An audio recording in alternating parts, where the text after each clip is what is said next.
요한복음 9장 1절에서 3절까지 말씀입니다. 함께 하나님의 말씀 요한복음 9장 1절에서 3절까지입니다. 제가 성경으로 신약 160페이지쯤에 있습니다. 다 찾으셨으면 한 절씩 교독하고 마지막은 합독하겠습니다. 제가 먼저 9장 1절 읽겠습니다. 예수께서 길을 가실 때 날 때부터 맹인된 사람을 보신지라. 제자들의 이르되 이 사람이 맹인으로 난 것이 누구의 죄로 인하니까? 자기니까 그의 부모니까. 함께 했습니다. 예수께서 대답하시되 이 사람이나 그 부모의 죄로 인한 것이 아니라 그에게서 하나님이 하시는 일을 나타내고자 하심이라. 아멘. 할렐루야. 오늘도 귀한 예배 자리 나오신 모든 성도님들 가운데 그리스도의 평강과 긍휼과 은혜가 가득하기를 간절히 소망합니다. 이번 한 주간 하나님께서 우리 교회에 얼마나 큰 은혜를 주셨나 모르겠습니다. 유스코스타를 통해서 우리 아이들이 정말 큰 은혜를 받았습니다. 여러분이 기도해 주시고 또 마음 모아 주신 그 기도의 열매라고 믿습니다. 사실 아이들이 처음에는 각자 다른 마음으로 참여를 했을 겁니다. 기대도 있었고 친구들과 가서 함께 어울리는 것이 좋아서 간 친구들도 있었을 것이고 솔직히 큰 기대 없이 간 아이들도 있었습니다. 근데 말씀과 찬양 가운데 하나님을 만나고 코스타 끝나고 돌아오기 전 마지막 날 밤에 같이 은혜 나눔과 결단의 시간을 가지면서 아이들의 고백이 완전히 달라졌습니다. 사실 마음 같아서는 오늘 제 설교를 그냥 생략하고 참여한 아이들의 간증을 대신 들어도 은혜가 넘칠 줄 믿습니다. 오늘 나눔을 두 친구만 은혜 받은 것이 결코 아닙니다. 정말 그렇게 수련회가 끝나고 처음으로 어떻게 보면 수련회 동안 은혜 받은 것을 나눠 본 것은 처음이라서 저도 과연 아이들이 이 시간을 잘 나눌 수 있을까 걱정 반 두려움 반에서 함께 나눴는데 하나님이 놀랍게 일하셨습니다.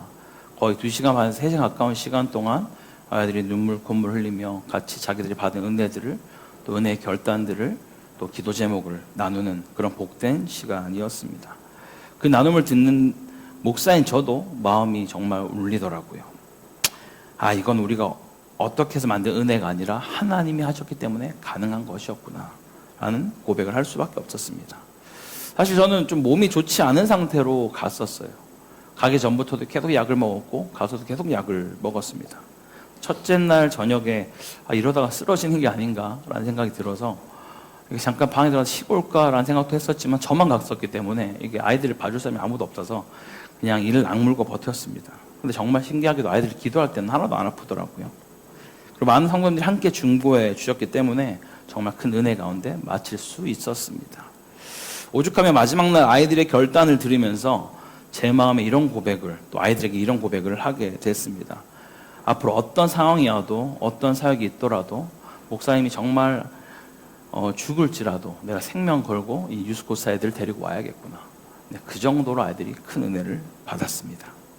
사랑하는 성도 여러분, 이번 유스코스타를 통해 하나님께서 우리 아이들에게 주신 은혜가 너무 커서 그때 함께 나눴던 말씀을 오늘 우리 교회가 함께 나누면 좋겠다는 마음이 있어서 준비를 했습니다. 그래서 오늘 제가 준비한 새로운 이야기를 나누기보다는 하나님께서 이번 집회 가운데 주셨던 은혜를 중심으로 같이 한번 나누도록 하겠습니다.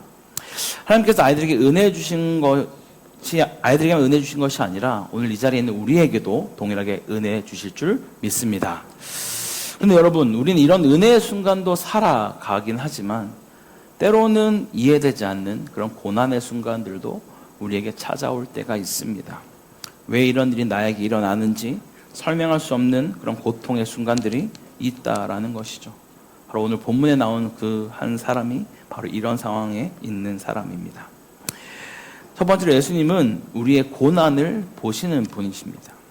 본문 1절에 예수께서 길을 가시다가 날 때부터 맹인된 사람을 보신지라라고 나옵니다. 여기서 보셨다라는 이 표현은요, 그냥 스쳐 지나가면서 흘깃 봤다라는 의미가 아닙니다. 헬라어로 보면 에이덴이라는 단어로 단순한 어떤 시각적 차원이 아니라 그 사람을 깊이 인식하고 존재를 알아보는 그런 시선을 가리킬 때 이 단어를 사용합니다. 즉 예수님은 그 맹인의 그 인생의 전체를 꿰뚫어 보고 계셨다라는 거예요. 그의 고통, 그의 상처, 그의 눈물, 아무도 알아주지 않았던 그 모든 삶을 주님은 꿰뚫어 보고 계셨다라는 것이죠. 여러분, 예수님은 지금도 우리를 그렇게 보고 계신 줄 믿습니다. 우리의 겉모습이 아니라 우리 안에 감춰진 상처, 혼자 흘린 눈물, 아무에게도 말하지 못한 고통을 주님은 보고 계십니다. 근데 바로 이어지는 2절을 보면요, 제자들이 묻습니다. 누구의 죄로 인함입니까? 라고 묻죠. 세상의 소리는 고난을 정죄합니다. 예수님은 사람을 보고 있지만 세상은 그 원인을 찾습니다. 예수님은 아픔을 보시는데 세상은 그 책임을 묻습니다. 여러분, 이 맹인은 평생 이러한 소리를 듣고 살았을 것입니다. 쟤는 왜 저래? 부모가 문제가 있겠지. 분명히 죄를 지었을 거야.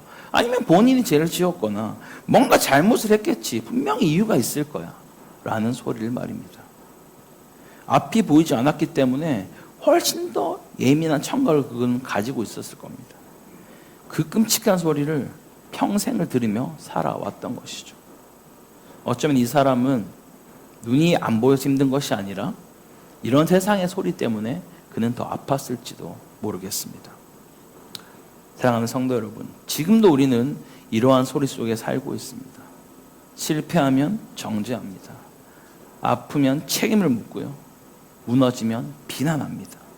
심지어 신앙 안에서도 믿음이 부족해서 그렇다라고 손가락질을 하기도 합니다. 이처럼 세상의 소리는 항상 우리를 정죄하고 무너뜨리려고 합니다. 그런데요, 예수님의 소리는 그 고난 속에 하나님의 일을 선포하기 시작하는 것이죠. 예수님의 대답은 완전히 달랐습니다. 어떻게요? 3절에 이 사람이나 그 부모의 죄로 인한 것이 아니라 라고 말하죠. 지금 예수님의 이 고백은요, 그 당시 제자들과 그 시대를 살아가는 사람들의 세계관을 완전히 깨트리는 그런 선포였습니다. 왜냐하면 그 당시에는 질병이 항상 어떤 죄로부터 기인됐다라고 믿었기 때문입니다. 그리고 여기서 하나님은 말씀하시죠. 예수님이 말씀하십니다. 하나님의 일을 나타내고자 하심이라 라고 말씀하십니다. 여기서 나타내다 라는 이 단어는 파메로라는 단어인데요, 숨겨진 것이 드러나고 하나님의 영광이 보이게 된다라는 그런 의미를 이 단어는 가지고 있습니다. 즉 예수님의 해석은 이러했던 것이죠. 고난은 저주가 아니라 하나님의 영광이 드러나는 자리이다 라고 말씀하신 것입니다. 할렐루야. 사랑하는 성도 여러분, 이 말씀이 단순한 어떤 이론이 아니라 실제로 우리의 삶 가운데 적용이 되는 말씀입니다. 이번 코스타에서 한 목사님의 간증이 있었습니다. 이 목사님은 원래 불교계에서 아주 촉망받던 그런 다음 세대였다라고 해요. 좀 약간 낯설죠, 이 단어들의 표현이. 불교계에서 주는 모든 상이나 상은 다 휩쓸었다고 합니다. 부산의 해동고라는 아주 불교계로 아주 그냥 특심인 그런 학교를 다녔었고요. 거기에서 임원 중에 아주 높은 자리에 있었던 그런 분이었습니다. 심지어 아직까지도 반야심경을 다 외울 정도로 아주 불심에 대한 특심이 뛰어났던 분이었어요. 실제로 저희 예배 중에 그렇지만 좀 웃기긴 하지만 뒤에 화면을 띄워놓고 아이들에게 보여주셨어요. 정말 숨도 안 쉬고 그걸 쫙 하나도 토시 하나 안 틀리고 지금까지도 외우고 계시더라고요. 그 정도로 불교에 아주 유별난 분이셨습니다. 그런데 고등학교 1학년 때 그의 삶 가운데 아주 충격적인 일이 찾아왔어요. 황반변성이라는 진단을 받았고 한쪽 시력은 거의 잃고 나머지 한쪽도 언젠가 그렇게 될지 모르는 그런 진단을 받게 됩니다. 사실 원래부터 집이 되게 불우했던 분이셨어요.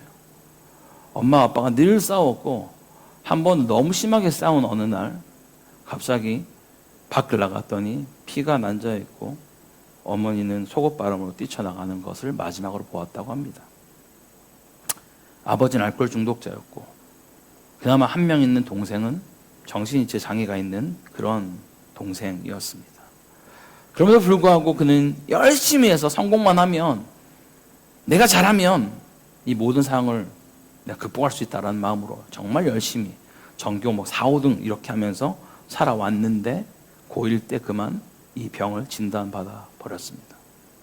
그리고 그 병 하나로 그의 인생이 완전히 무너져 버린 것이죠. 그렇게 아무런 소망 없이 지금까지 그렇게 열심히 나오고 공부도 잘했던 그 친구가 더 이상 학교도 잘 나오지 않고 나와도 수업도 제대로 듣지 않고 그냥 소망 없이 방황하고 있을 때 한 친구가 갑자기 한번 음악을 들어보라고 귀에 이어폰을 끼워줬다고 합니다. 그때 나왔던 찬양이 나 가진 재물 없으나 라는 찬양을 처음 듣게 됐다고 하더라고요. 근데 그 가사가 너무 자기 상황에 맞아서 너무나 큰 위로가 되었다고 합니다. 그리고 나서도 그 학교에 있는 그 학교에 불당이 있다고 하더라고요. 그래서 그 법당에 가서 이렇게 앉아서 뭔가 절을 하면서 차마 자기가 부처님 앞에서 찬양을 부르기는 어려우니까 공평하신 부처님이 이렇게 불렀다고 하더라고요. 자기가 받은 은혜가 많아서 차마 하나님이라고 말을 못하겠다라고 이렇게 얘기를 하더라고요. 그러면서 그렇게 시간을 보냈고 서울로 대학을 진학하게 됐다고 해요. 그리고 우연히 친구 따라서 기독교 동아리 방에 가게 됐고 거기서 갑자기 자기와 인사를 하고 함께 기도를 하는데 전혀 자기를 모르는 사람들이 자기와 자기 동생 이름을 알고 기도를 하는 모습을 보고 너무 충격을 받았대요. 어떻게 나를 모르는데 하나님 우리 진철이와 진수를 붙들어 주시고 이런 기도하는 게 본인이 너무 충격으로 다가왔어요. 그리고는 그 수련에 참여하게 됐고 그리고 그의 인생이 완전히 뒤집혀서 지금은 한국에 있는 애능교회라는 시각장애인 교회 담임 목사가 되어서 그렇게 자신처럼 똑같은 아픔을 가진 시각장애인의 복음화율은 1% 채 안 된다고 합니다. 그들을 위해서 사역하는 그런 목사님이 되셨습니다. 여러분 그 목사님의 가정이 파탄나고 동생도 장애가 있고 그나마 멀쩡한 본인마저 그런 황반변성의 끔찍한 시각장애인이 된다라는 거 세상의 기준에서는 반드시 실패이고 고통이었을 겁니다. 그러나 하나님의 기준에서는 하나님의 일이 시작되는 자리인 줄 믿습니다. 저도 때로는 비슷한 참 이해되지 않는 일들을 많이 경험했었습니다. 여러 많은 일들이 있었지만 그냥 시력을 이야기하니까 저도 안경을 좀 늦게 낀 편이었거든요. 한 20대 한 중반쯤에 우연히 눈이 나쁜 걸 알게 됐습니다. 그때 당시 눈이 난시가 많이 심하다고 병원에서 검사를 했는데 원추각막이라는 질병이 의심된다라고 하더라고요. 그래서 서울대 병원까지 가서 진료를 받고 일단은 지켜보자라는 이야기를 들었는데 원추각막이라는 병은 각막 모양이 원뿔 모양으로 자라서 결국 실명되는 병입니다. 덕분에 군대를 공익근무로 대체를 하게 했지만 눈에 대한 걱정은 늘 있었습니다. 사실 그래서 여러분 제가 수요예배 때 한번 나눴는데 제가 이날에 와서 처음으로 이렇게 빠마를 하러 이렇게 미장원 갔다가 다 약이 독했는지 1시간 동안 한쪽 눈이 안 보였어요. 저 그래서 그때 눈이 실명된 줄 알았습니다. 근데 1시간 동안 안 보이는 것도 엄청 불편하더라고요. 그래서 다시 돌아오긴 했습니다. 여러분 아무 데나 가서 파마하시면 안 돼요. 네, 아무튼 정말 그런 상황 가운데 그래도 주님이 주신 꿈과 비전을 생각하면서 열심히 가정적으로도 뭐 IMF 때 집이 뭐 망하고 여러 가지 모든 상황 가운데서도 포기하지 않고 열심히 주를 향해서 달려가고 신대원까지 준비를 했습니다. 그리고 신대원 합격까지 소식을 듣고 등록해야 하는 그 순간에 또 다른 한 가지 소식이 들려왔어요. 그거는 바로 아버지의 투석 소식이었습니다. 뭔가 학교를 다니려면 누군가는 학비를 또 벌어야 되기도 하고 뭔가를 감당을 해야 되는데 아버지가 투석을 하시면서 더 이상 일을 할 수 없는 상황이 되어버린 거예요. 그때 제 마음도 참 이 목사님처럼 되게 절망적이었던 것도 있죠. 그렇게 재정적으로 어려워도 또 몸에 질병이 찾아와도 그럼에도 불구하고 주를 위해 살겠다고 열심히 살아왔는데 이제 겨우 신대원 입학하겠다고 발표를 들었는데 왜 하필이면 지금 왜 우리 집에 왜 아버지가 지금 투석을 해야만 할까 이런 고백을 했었겠죠. 근데 세상의 소리는 말합니다. 이유가 있겠지. 아마 너가 신대원 가는 게 하나님 뜻이 아닐 수도 있어. 너가 학교 가면 돈은 누가 버냐? 적당히 해라. 그 길이 아닐 수 있다. 라는 수많은 소리가 제 발목을 붙잡기도 했습니다.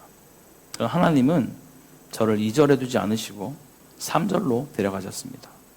하나님의 일을 나타내기 위함이다. 할렐루야. 우리는 예수님의 소리를 붙들고 십자가를 붙들어야 할 줄 믿습니다. 오늘이 종려주일이죠. 예수님은 예루살렘에 환영받으러 오신 것이 아니었습니다. 십자가를 지기 위해 그는 오셨죠. 세상은 말합니다. 우리에게 끊임없이 넓은 길을 가라고, 더 편한 길을 가라고 말이죠. 예수님은 말씀하시죠. 좁은 길로 가라고, 십자가의 길을 가라고.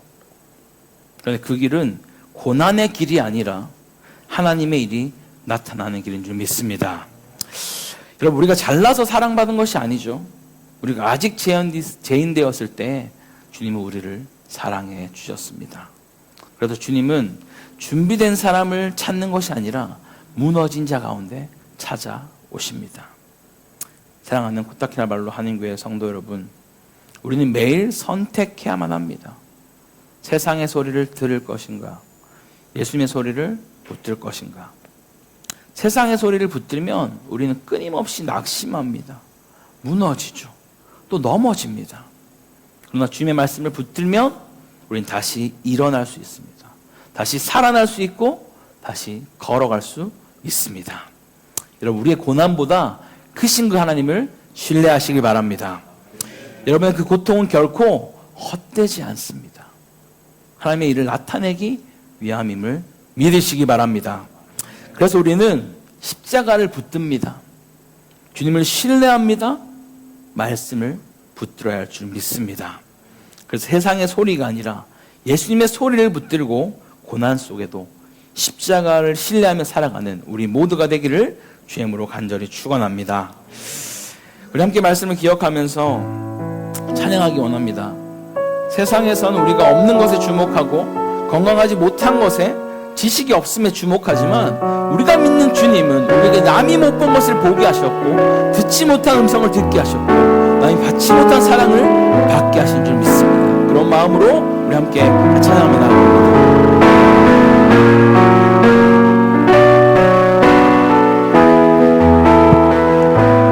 나 가진 재물 없으나 나 가진 재물 없으나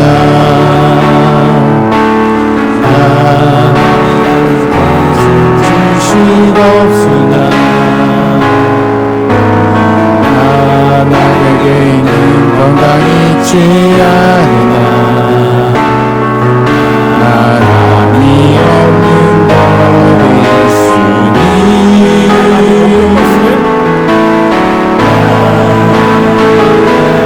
재물 없으나 남이 가진 지식 없으나 나에게 있는 건강 있지 않으나 가만히 없는 것도 있으니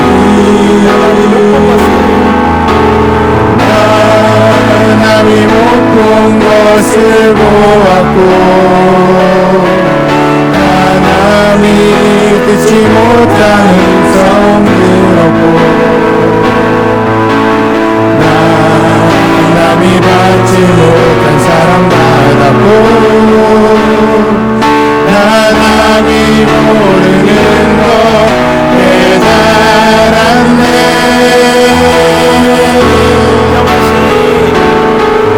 공평하신 하나님이 나만이 가진 건 나 없지만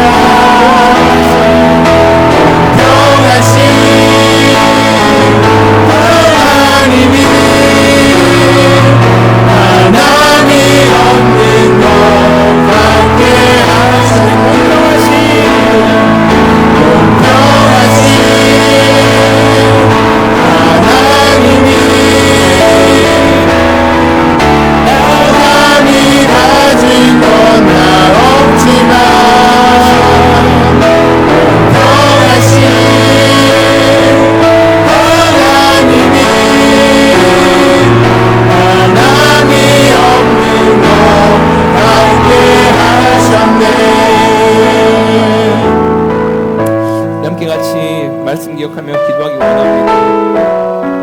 하나님, 세상의 소리가 아니라 예수님의 소리를 분별하는 영 우리에게 허락하여 주시옵소서.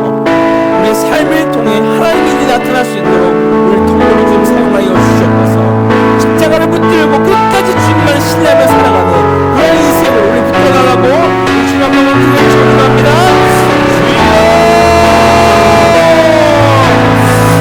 감사합니다. 우리가 세상의 소리와 예수님의 소리가 우리 가운데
풍성하신 하나님 아버지, 오늘도 말씀을 통해 우리를 찾아오시고 우리의 삶을 새롭게 해석해 주신 은혜를 주시니 감사합니다. 주님, 우리는 그동안 세상의 소리에 너무 쉽게 흔들렸습니다. 우리의 상황을 정죄로 받아들이고 스스로를 무너뜨리며 살았던 모습을 주님 회개합니다. 그러나 주님, 오늘 말씀을 통해 알게 하시니 감사합니다. 우리의 고난이 저주가 아니라 하나님의 일이 나타나는 자리라는 것을 믿음으로 받아들이게 하여 주옵소서. 주님, 우리의 눈을 열어 주옵소서. 세상의 소리가 아니라 예수님의 음성을 듣게 하여 주옵소서. 우리의 삶 가운데 있는 그 아픔과 눈물과 고통이 헛되지 않게 하여 주시고 그 모든 것을 통해 하나님의 영광이 드러나게 하여 주옵소서. 주님, 우리가 십자가를 붙들게 하여 주시고 어떤 상황 속에서도 낙심하지 않게 하시며 끝까지 주님을 신뢰하는 믿음의 사람으로 인도하여 주옵소서. 우리 다음 세대 아이들을 붙들어 주시고 이번 뉴스코스를 통해 받은 그 은혜가 일회성이 아니라 평생의 믿음이 되게 하여 주옵소서. 오늘 이 자리에서 결단한 모든 성도들이 세상의 소리가 아니라 예수의 소리를 붙들고 살아가는 참된 믿음의 사람들이 되게 하실 줄 믿사오며 이 모든 것 살아계신 예수 그리스도의 이름으로 기도드립니다.